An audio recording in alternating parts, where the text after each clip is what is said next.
Gayon na. Good evening, Press Week. Good evening. Gusto ko lang malaman kung paano ka nagsimula sa Rotary Club of Valenzuela. Paano po kayo nagsimula, Press Week?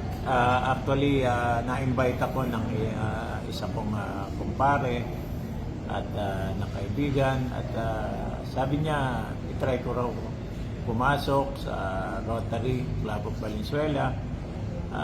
Sabi niya, marami magiging kaibigan doon at saka ang business daw, makakatulong din daw sa negosyo.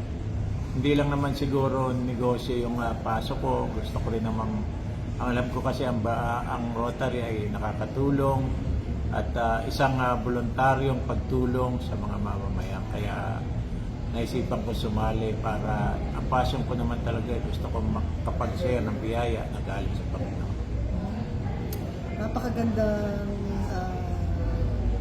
panimulayan para sa isang Rotarian na may isang kaibigan sa inyo na nagyaya at pinaunlakan nyo. Sino po itong kaibigan nyo po na yan? Ito po ay walang iba kundi si past President Eric Dimitilio na siyang nag-invite sa akin upang maging membro ng Rotary Club of Valenzuela.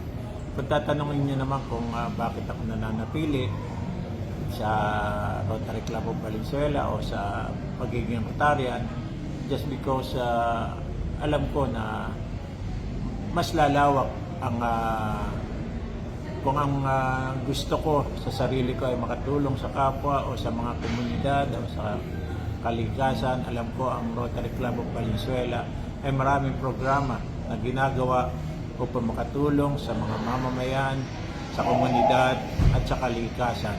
Kaya ako'y nagpapatuloy at hanggang ngayon ay nandito ako dahil masaya ako na nakakapaglingkod sa sambayanan.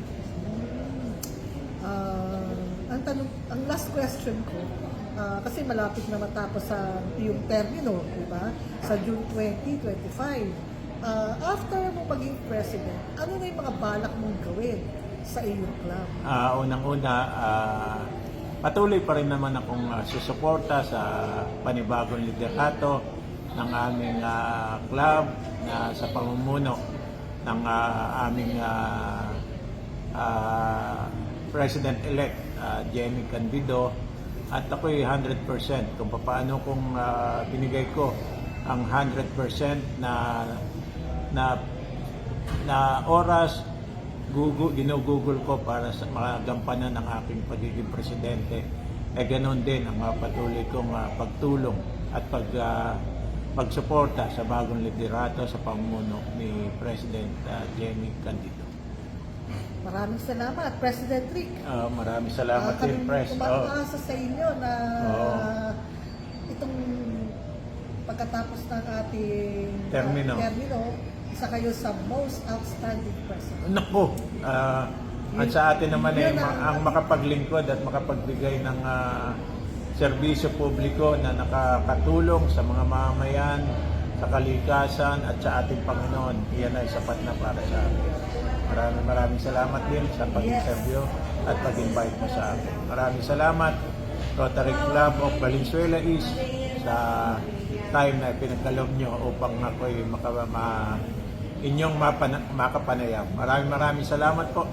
At kayo po muli ay ang mga tao na hindi pa Rotarian ay hinikayat ko po na pumasok po kayo sa isang organisasyong makabuluhan at malaking na itutulong sa ating sambayanan. Wala pong iba kundi ang Rotary International. Maraming salamat. Thank you! Thank you, salamat.